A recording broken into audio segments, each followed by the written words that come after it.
सर्वप्रथम सर्वांना श्री स्वामी समर्थ. स्वामी महाराजांच्या कृपेने तुमच्या सर्व चांगल्या इच्छा पूर्ण होत ही स्वामींचरणी प्रार्थना करते आणि आजच्या व्हिडिओला सुरुवात करते.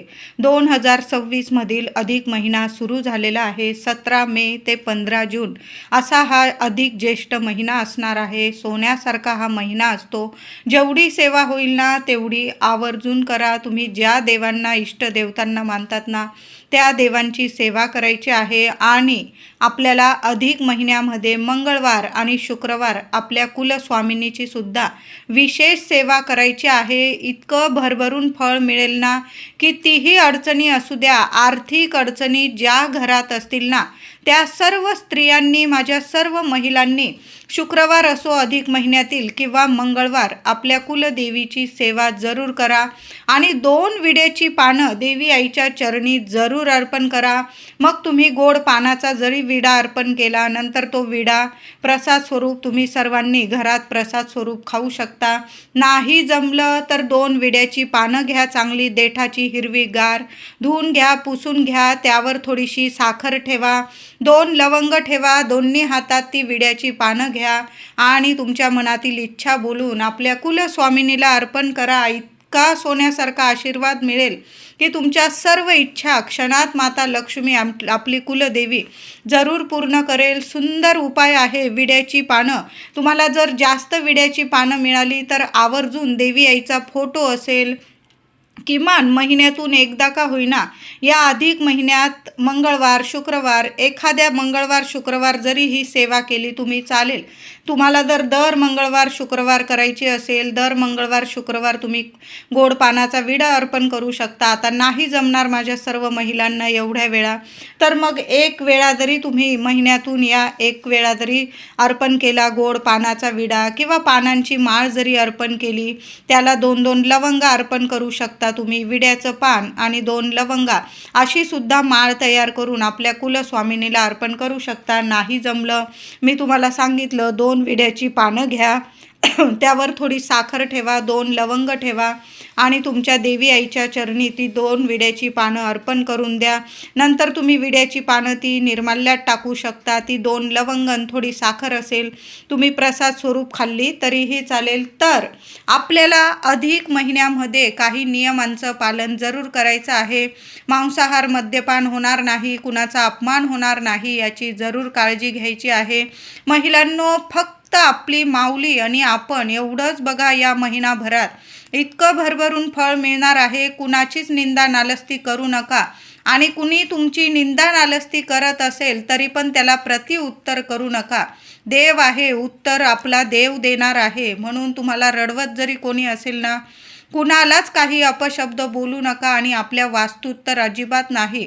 तुम्हाला आज रडवत आहे, उद्या तो रडणार आहे, हे 100 नाही 1000% खरं आहे. कलियुग आहे. देव इथंच करायला लावतो आणि इथंच भरायला लावतो. म्हणून कुणालाच प्रतिउत्तर करू नका आणि कुणाविषयी अपशब्द आपल्या वास्तूत बोलू नका. कुणाच विषयी निंदा नालस्ती करू नका. या महिन्यातच काय तर कधीच कुणाची निंदा नालस्ती करू नये. कुणाच्या डोळ्यामध्ये आपल्यामुळे पाणी येईल ना, तर असं तर कधीच वागू नये. तर अधिक महिन्यामध्ये या अधिक महिना संपायच्या आत आपल्या कुलदेवी आईची ओटी भरायची आहे. महिलांनो, घरच्या घरी जरी भरली तुम्ही चालेल. तुम्ही मूळ स्थानी जाणार असाल तुमच्या कुलस्वामिनीच्या दर्शनाला, तर छान असं सहकुटुंब सहपरिवार जाऊन देवी आईचा दर्शन घ्यायचं आहे. मानपान करा, गोडाचा म्हणजे पुरणाचा नैवेद्य दाखवा तिला. काही घरांमध्ये अधिक महिन्यामध्ये दर्शन घेतलं जात नाही, काही घरांमध्ये घेतलं जातं. तुमच्या परंपरेनुसार तुम्ही जर जात असाल देवी आईच्या दर्शनाला तर तिथं तुम्ही मूळ स्थानी जाऊन देवी आईची ओटी वगैरे भरा, मानपान करा, तिचा छान असं दर्शन घ्या. आता नाहीच जमलं सगळ्यांना, मग घरच्या घरी जरी आपल्या कुलदेवी आईची ओटी भरली ना तुम्ही तरीही चालेल. तर आपल्या कुलदेवी आईची ओटी तुम्ही खणा नारळाची भरू शकता किंवा साडी चोळीची भरली तरीही चालेल. बघा, तुम्ही 15 तारखेला अधिक महिना संपणार आहे तर 9 तारखेपर्यंत तुम्ही 9 तारखेपर्यंत किंवा 12 तारखेपर्यंत तुम्ही 9 तारखेला मंगळवार आलेला आहे, शेवटचा अधिक महिन्यातील मंगळवार 9 तारखेला 9 जून 2026 आणि 12 जून 2026ला शेवटचा शुक्रवार आलेला आहे. या दिवसापर्यंत तुम्ही तुमच्या कुलदेवी आईची ओटी घरच्या घरी भरू शकता. तर छान असा जरीच्या काठाचा पीस आणा, ब्लाऊज पीस किंवा साडीची भरत असाल छान अशी सोनेरी बॉर्डर असेल, छान अशी जरीची साडी आणा, तुम्हाला जेवढी परवडेल तेवढी. ताटात ती साडी ठेवायची आहे, त्यावर सर्व 6 शृंगाराच्या वस्तू, तुम्ही जेवढ्या वस्तू ठेवत असाल देवी आईला ओटी भरताना त्या सर्व ठेवायचं आहे. चांगला पाणीदार नारळ घ्यायचा आहे, नारळ ठेवा. 5 मूठ गहू किंवा तांदूळ ते ठेवायचे आहे. गोड पानाचा विडा ठेवा, वेणी किंवा तुम्ही गजरा वगैरे आणलेलं असेल, फुलं आणलेलं असेल, छान ओटी तयार करून घ्यायची आहे. देवी आईच्या चरणी हळदी कुंकू अर्पण करा. ओटीच्या सर्व साहित्याला हळदी कुंकू लावायचं आहे आणि ओटीमध्ये ती पुडी मिळते आपल्याला पूजेच्या साहित्यामध्ये, त्यात हळकुंड असतं, बदाम, खारीक, ती पुडीसुद्धा घ्यायची आहे. किंवा तुमच्याकडं सुट्ट असेल, हळकुंड, बदाम, खारीक, बांगड्या वगैरे या सर्व वस्तू 7 शृंगारामध्ये देवी आईच्या चरणी ठेवायच्या आहे. त्या ताटात ठेवा. सर्व साहित्याला हळदी कुंकू लावा. बांगड्या, देवी आईची ओटी भरताना स्वतःच्या हातातसुद्धा हिरव्या बांगड्या भरा आणि ओटीतसुद्धा डझनभर बांगड्या ठेवा किंवा अर्धा डझन ठेवा, पण बांगड्या जरूर ठेवायच्या आहे. आणि हिरव्या रंगाला तर खूप महत्त्व आहे. देवी आईच्या ओटीत हिरव्या बांगड्या, हिरवा चांगला पानाचा विडा या वस्तू जरूर ठेवा. छान असं ओटीचं ताट हृदयाजवळ घ्यायचं आहे. तुमच्या मनातील इच्छा बोला आणि देवी आईच्या चरणी 5 वेळा टेकवून तुम्ही ती ओटी अर्पण करायचं आहे. आता तुमच्या घराजवळ जर देवी आईचं मंदिर असेल तर ते ओटीचं सर्व साहित्य तुम्ही देवी आईच्या मंदिरात दुसऱ्या दिवशी जरी अर्पण करून आलात चालेल. आता नाहीच तुमच्या घराजवळ ओटीचं साहित्य देण्यासाठी मंदिर, मग तुम्ही ते साहित्य स्वतः जरी वापरलं ना महिलांनो चालेल. ज्या वस्तू असतील, वेणी वगैरे, गजरा तुम्ही डोक्यात माळू शकता, खण असेल तुम्ही शिवू शकतात, ब्लाऊज वगैरे, साडी तुम्ही नेसू शकता, पानाचा विडा प्रसाद स्वरूप खा. आणि जे ओटीचं नारळ असेल ना ते एखाद्या देवी मंदिरात चढवण्या किंवा तुम्ही ते फोडून खाऊ शकतात, कारण आपण देवी आईची ओटी भरलेली आहे. ते ओटीचं प्रसाद स्वरूप तुम्ही सर्व साहित्य स्वतःसुद्धा वापरू शकता. अशाच पद्धतीने अधिक महिन्यामध्ये तुमच्या आईची सुद्धा ओटी भरायची आहे. आईच्या तुम्ही घरी गेलात, तुमचा मानपान होत आहे, तिथं तुम्हाला वाणाला बोलवलेलं आहे, तर तुम्ही सुद्धा आईला घरी बोलवा, तिला जेवण खावण करा, तिचा मान सन्मान करा, तिची खणा नारळाची, साडी चोळीची, तिची ओटी भरा आणि त्या ओटीमध्ये सुद्धा आईला सुद्धा एक गोड पानाचा विडा द्या. बांगड्या, हिरव्या बांगड्या डझन 2 डझन जेवढ्या तुमची मम्मी घालत असेल आई तेवढ्या बांगड्यासुद्धा, हिरव्या बांगड्यांना खूप महत्त्व आहे अधिक महिन्यामध्ये. तुम्ही स्वतःसुद्धा बांगड्या भरा आईकडून आणि तुम्ही आईला सुद्धा बांगड्या भरा. आता तुमची सासू असेल, सासूला सुद्धा तुम्ही अधिक महिन्यामध्ये बांगड्या भरू शकता. असं नाही की आईला करतोय मग सासूला नाही, तर आपली आईच असते ती, तर तिला सुद्धा गोड पानाचा विडा द्या. तिला खणा नारळाची ओटी नाही भरू शकत तुम्ही एकाच घरातल्या आहे म्हणून, पण एक साडी तर तुम्ही तिला आनंदाने काहीतरी भेटवस्तू म्हणून दोन्ही आईंना तुम्ही आईची ओटी भरा, तुमच्या जन्मदेती आईची. आणि आपली आई असेल सासू आई, तिला एक छान भेट म्हणून तुम्ही साडी जरी दिली ना तरीही चालेल. तिला छान अशा हिरव्या बांगड्या भरा, तिला सुद्धा गोड पानाचा विडा द्या.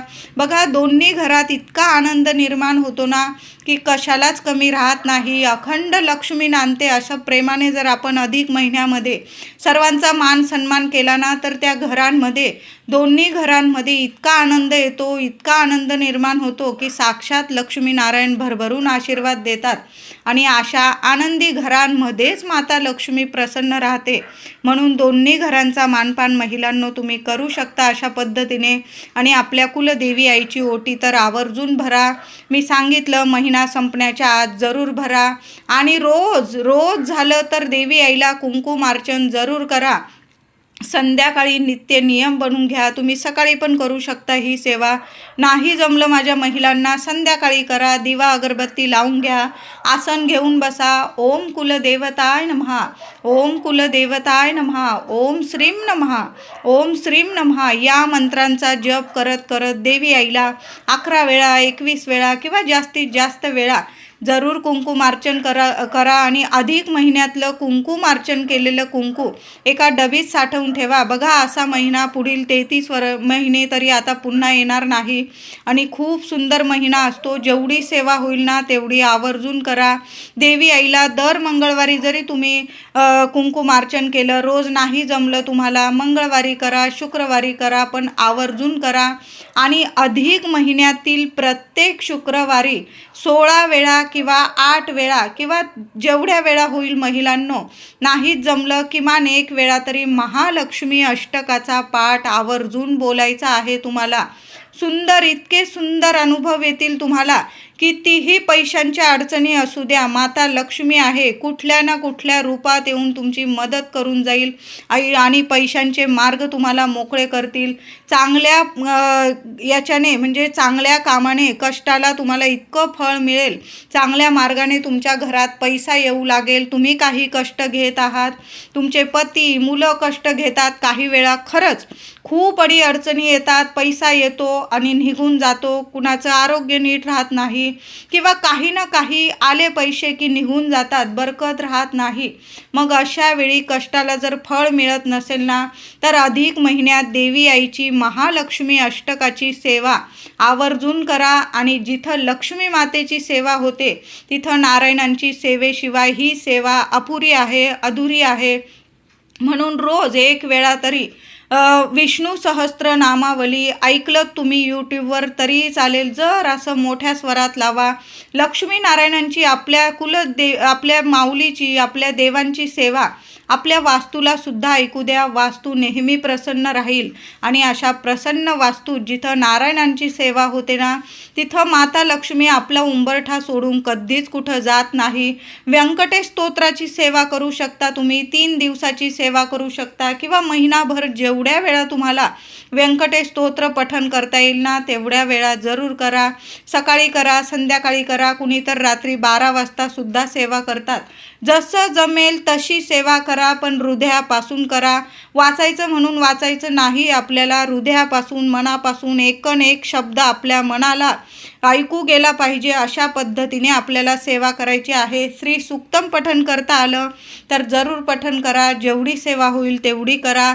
श्री स्वामी चरित्र सारामृताचं 1 जरी पारायण झालं ना, तुम्हाला जास्त करायचे तुम्ही करू शकता, पण किमान अधिक महिन्यात 1 तरी पारायण जरूर आपल्या घरात छान करा. तुम्हाला गुरुचरित्राचं पारायण करायचं असेल तर तुम्ही या अधिक महिन्यात जरूर करू शकतात. त्याचबरोबर अधिक महिनाभर महिलांनो संध्याकाळचा एक नियमच बनवून घ्या.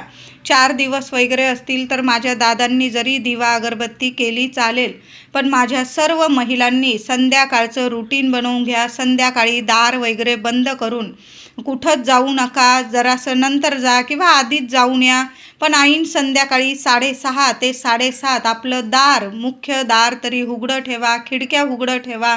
मुख्य दाराशी दिवा, तुळशीजवळ दिवा, छान धूप, दीप, अगरबत्ती, सुवासिक आपलं घर इतकं प्रसन्न करून ठेवा की माता लक्ष्मी इतकी प्रसन्न झाली पाहिजे की दुःख दारिद्र्य नावाला सुद्धा काय 100 जन्म तुमच्या उंबरठ्यावर सुद्धा फिरकलं नाही पाहिजे, असं आपलं घर करून ठेवायचं आहे. महिलांनो संध्याकाळी आपलं मुख्य दार उघडं ठेवा. मच्छर येऊ द्या, पण आपलं मुख्य दार जरूर उघडं ठेवा. दिवा अगरबत्ती करा. 2 लवंग रोज जाळता आला तुम्हाला उंबरठ्यावर जाळा किंवा तुमच्या देवघरासमोर माता लक्ष्मी समोर जरी जाळल्या, कापूर जाळा, 1-2 तुकडे कापूर. नाही जमलं रोज तर अधिक महिन्यातील मंगळवार किंवा शुक्रवार माता लक्ष्मी समोर कापूर जाळा आणि त्यावर 2 किंवा 5 लवंग आवर्जून जाळा. संपूर्ण घरात तो कापूर धूप फिरवा. आपल्या मुख्य उंबरठ्यावर सुद्धा मातीच्या पंतीत तुम्ही कापूर जाळू शकता. अधिक महिना संपण्यापूर्वी एकदा का होईना गाईला ताजी चपाती तूप गूळ लावून जरूर खाऊ घाला. माझ्या दादांनी ही सेवा केली, चालेल. महिलांनी करा. मुलं शिक्षण घेत आहे, लग्नकार्यात अडीअडचणी येत आहे, सर्वांनी गाईला जरूर हा ताजा नैवेद्य खाऊ घालायचा आहे. तुम्हाला जर जमलं तर एक पुरणाची पोळी तुम्ही विकत घ्या किंवा माझ्या महिलांनी घरात बनवलेली असेल पुरणाची पोळी. आंब्याचे दिवस चालू आहे, घरोघरी पुरणावरणाचा थाट तर असतो, चांगला बेत आपण बनवतो. पहिली पुरणाची पोळी गोमातेला जरूर खाऊ घाला. बघा, काही वेळा पितृदोषामुळे काही अडीअडचणी तुम्हाला येत असतील, मुलांना येत असतील, घरात काही ना काही म्हणजे कोणाचं आरोग्य नीट नसेल, लग्न कार्यात अडीअडचणी, संतान होण्यासाठी अडीअडचणी येत असतील, कामात अडीअडचणी येत असतील, तर ह्या अडीअडचणी पितृदोषामुळे सुद्धा येऊ शकतात. म्हणून गाईला अधिक महिन्यात गाईला नैवेद्य देणं खूप पुण्यकारक ठरत असतं. 33 जन्मांचं 33 कोटी देवी देवतांचा भरभरून आशीर्वाद आपल्याला मिळतो आणि आपल्या 7 पिढ्यांचा पितृदोष तर नक्कीच दूर होतो. म्हणून गाईला ताजी चपाती किंवा पुरणपोळी जरूर खाऊ घाला. सर्वांनी हा नैवेद्य गाईला खाऊ घाला. बघा, शोधा, महिना संपण्याच्या आत गोमाता दिसली तर आवर्जून खाऊ घाला. महिलांनो, गाय जर तुमच्या जवळ येत असेल घराजवळ आणि मारत वगैरे नसेल गाय, तर तिला हळदी कुंकू लावा, स्वतःच्या कपाळी लावा. तिच्या पोटाला हात लावता आलं तर तुमची इच्छा बोलून गोमातेच्या पोटाला हात लावा आणि ताजा नैवेद्य जरूर खाऊ घाला. ही तुमची सेवा गोमातेची कधीच खाली जाणार नाही.